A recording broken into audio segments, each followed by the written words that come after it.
welcome back to the channel and welcome to today's video. This video is the next part of the peacock jacket. I finally managed to get all of the blocks onto the jacket and remove the millions of stitch markers. So it all worked out like our plan. No gaps, no problems, and I used mattress stitch and a wool needle for all of it. And it came together exactly how I said. I have made the decision that I'm not going to do buttons and buttonholes. What I'm going to do is I'm going to do a ribbing all the way around and on the cuffs, and then I'm going to hand sew in a zip, a jacket zip, so it can open and shut like a bomber jacket. I will be doing a thicker rib on the bottom so that it pulls these down to make them lay flatter so it's smoother. I will also be kill blocking the blocks before I add the cuffs and hems. Now I do have a video on kill blocking on the channel if you look it up. I will be using Raja cloth and an iron and a towel, and I'll be kill blocking from the back so that the designs still stay textural. So look up that video if you want to know what I mean by kill blocking. The other thing I'm going to do is I wasn't really sure how I was going to close it. Now I know I'm doing a zip, so I will have to put in a right angle triangle at the bottom of each of these edges. I'll be doing that with the royal blue, but it's the same principle as the last video. You just use the square and figure out what you would see and then use a granny square to make that shape. I'm not going to do a video just on 2 right angle triangles. I don't think you need to see that. So that being said, I've got to show you how to do the cuffs, and that's what today's video is about. The first thing I'm going to do before I even start doing the cuffs is I'm going to go all the way around the inside edge with single crochet. You do have single crochet here, but I need to make sure that all these joins are even. Once they're all evenly spaced, that gives us a consistent tension to work the cuffs and hems off of. That should make sense. And the same with the ends of the sleeves. Now these aren't too bad. This actually fits me. I put it on, it fits me. So this is a little bit big for the size cuff that I want to have, but if I do a row of single crochet all the way around the edge, it'll bring it in just slightly, and then the cuff itself will bring it in more. This sleeve, when it's put on, hits me about here, which is great because then it gives me about a 2.5 inch cuff to put on, which is what I like to put on. So that's all good. Now, I am going to be doing my cuffs with this, which does not show very well on the camera. It's basically black and you won't be able to see what I'm doing. So what I've done is I've just done these little blocks. I'm just making a little child's bag, but I'm going to do the gusset the same way that I would do the cuffs on the cardigan. So this will show you the technique in a brighter color so you can see what I'm doing and how I connect it to the piece, which is how we would connect it to the cardigan. You'll see when I do the video. So all you need to do your cuffs is the hook that you're using, the yarn you want to use, so that'll be for this is for that, and a pair of scissors and a pair of eyes that work, and we'll get on with that. So before we get started, I would like to give you a sneak peek on what the next project's going to be for on the channel. I made this little dude. We call him Bron the owl bag, and he is made with parts. You know, I ran out of this colour yarn here, so this is a different colour yarn and stuff like that. But he's a little owl bag. He's got a magnetic clasp under his beak. He's lined, nice little size. And I made him when I was getting so frustrated sewing those squares together. So he was a nice little break. And when I put him up on my socials, there was a lot of people wanting to make him. These are little pockets that you can put your glasses in, your sunglasses or reading glasses or whatever glasses you like. That's the underneath. The back is worked all in one piece. And yeah, so we're going to be making this as our next project on the channel. An owl bag. It's an original design, and I will be giving you the pattern as we go along, like I did with the dog basket, the AI dog basket. So just thought I'd show you that, and it's all made with 10 ply or worsted yarn. The handle and the back are made with 2 held together because I wanted them quite strong. So I will be starting that fairly soon. I wrote the pattern out as I went. And the other thing I wanted to show you, this is the Raja cloth that I use for the quilt blocking.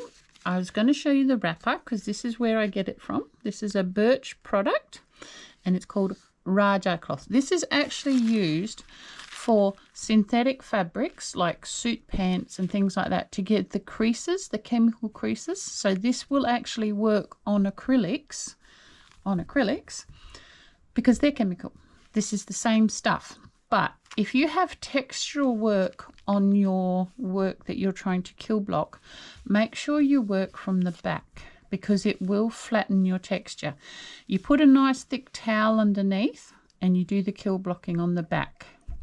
It takes a lot of the bulk out of the project too, so it makes it thinner, which is what is good for when you're doing garments. So, next step. If you wanted to make a little bag like this, it is not particularly hard. You just need 2 blocks that are the same size. This one is just a solid granny, and this one is the lotus square. And I've just made them pretty close to the side. It doesn't have to be exactly. It looks like this has more outside edge stitches than this. That is fine. We're going to be working off this one because this is the front of the bag. So the gusset will be attached to this one and then sewn to that one. So one will be attached, one will be sewn to. So we don't even need this one in sight at the moment. The other thing I've done is for this bag, the gusset is going to travel up the handle, so it's got a nice wide handle. So I've just done some single crochet foundation stitch, and there's a lot of tutorials on the net on how to do that. And you make sure you join it without a twist so that you can be working on the outside edge. I like to do foundation stitches because you don't have a tight edge. What's going to happen with this is that once it gets past the body of the bag, this will turn over and you will sew this to the inside of the other edge. So that will be the back, that will be the front. The gusset will go around here and then it'll sew to the inside of that, so that it'll make a round handle, but it will be wide on the gusset. Hopefully that makes sense to you. And it also, I'll be able to do the gusset as one piece because I'll just be able to carry on. Next step was to find the middle of the side opposite the handles. So there's our handles up here. Wiggle, wiggle. So we want the opposite side. We're not going to be going across here. It'll be a big loop on the handle and then along the bottom. The join is at the bottom. So first thing you want to do is figure out how long you want your gusset or your cuffs. Now, best thing to do is to measure a cuff of something you're wearing. So this is approximately 2 inches or 5 centimeters long. That's pretty good for an arm cuff. As I said earlier, for the jacket, I will be making probably a 4-inch hem cuff on the bottom of the jacket just to give it some weight, but the arm cuffs will be about 2. Now for this bag, we're regarding this as a gusset for a bag. I think 2 will be right. It's not a very big bag. So we need to keep that there so we know what our size is. Make a slip knot, like so. Now, there's our slip knot. We go through here, pick up our yarn and pull it through, and then take the stitch marker off before it drives us insane. Now, I'm going to chain, say 10, 2, 3, 4, 5, 6, 7, 8, 9, and 10. I think that's going to be too big. Let's have a look. So put it there. Yeah, see 2's back here. It's on that one. So it's 1, 2 stitches extra. So we'll bring it back to 8. 1 and 2. So we now have 8 stitches. Let's double check. Always good to check. Yes, there's 8 stitches there. Now all you do with doing this is I do 1 chain to turn around, and then we're just going through the side of the chain we just made we're only going under one loop, and we're working back along under one loop just for this one. This is our beginning, just gets us started. We only have 3 loops on the first chain to get started on, so you don't want to use them all up at once. And I'll show you what I mean by that in just a sec. So we've got all the way back just about to the base. And the last one. All right, so that should give us 8 made stitches. 2, 4, 6. Yes, we do. Now, we need to do a slip stitch for the height of this row we just finished. And then we need another slip stitch to get the height for the row we're about to do. So every time we come back, we slip stitch 2 stitches. Turn your work over, and then you want to go in the back loop of the last made stitch. You don't want to start putting your single crochets into the slip stitches. You want to only have the 8 stitches that we decided was the right width. Now I am working into the back loop of each stitch. This is how we do ribbing. There's a few different ways to do ribbing. This is how I do the ribbing that I'm doing on my jacket. Just through the back loop only, and we're just doing a plain single crochet. And one more. Now, something that some people get, and it's a hard thing to learn. So 2, 4, 6, 8. We have 8. So we chain 1, turn over. See that there? That's our chain 1 before. We don't need that. We only want to stay with 8 stitches. So we've chained 1. Now it's the back loop again. It's always the back loop to what you're looking at. We've turned over, so if we were on the other side, this would be the front loop, but we've turned it over. And you just work your way back along, making sure you only have 8 stitches each time. 1 in 1. And 1. And that one. So that's our 3rd row done. And you see how it's making a furrow, then a ridge. Next one will be a furrow. So now we're back.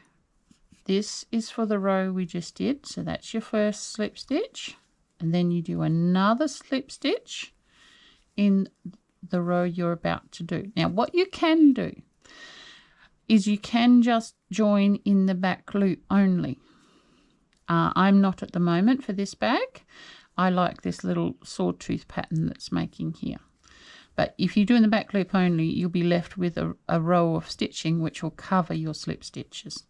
And so that's all you do all the way along. So we turn it over, put the string to the back so we're not adding more stitches. Find the first actual stitch, and you can find the first actual stitch by the little holes that the stitches make at the top. So this here is our first actual stitch, not the slip stitches. And then you just keep going. It is not a difficult thing to do. You just got to be mindful where your beginning and end of the rows are. And every now and then count your stitches so you know you haven't gained or lost any. This is a great thing to do in front of the telly once you get the hang of it, because it's just back and forward and back and forward. Now, double check that I'm not going to add a stitch here. 2, 4, 6. No, I'm not. This is the last one. Because that little bump at the end, that's our chain 1. Chain 1, turn it over. So that's all there is to it. And then what you might have to do, usually at the corners, so like this corner, I've put 3 single crochets in this. When I finished the square, I did a single row of stitches, which is what I'm going to do on the jacket. A single row of single crochet, and I put 3 single crochets in the corner. That will give me enough repeats to get around the corner without it being too bulky. If I just try to put them in this big hole, it would be too chunky and it will make a horrible corner. So we have 3 single crochets in each corner. When I get up to here, there'll be that one, and then I'll go on to the foundation stitches, which is these loops on the outside edge. And that's all you do. This will be how big my cuffs are, or maybe a slightly bigger. How big is that ended up being, that 8? Because it does pull in a little bit sometimes. Oh, so it's just under 2.5 stitches. That's fine. So that's probably how big the cuffs will be on the jacket, and then the bottom will be maybe the 10 that we originally had, which will add a nice bit of bulk. And you see we're getting the ridges there. So that's how you do an join as you go cuff edging on your work. And that's the end of this video. The next video I will show you how I attach the zip, and then the jacket will be done.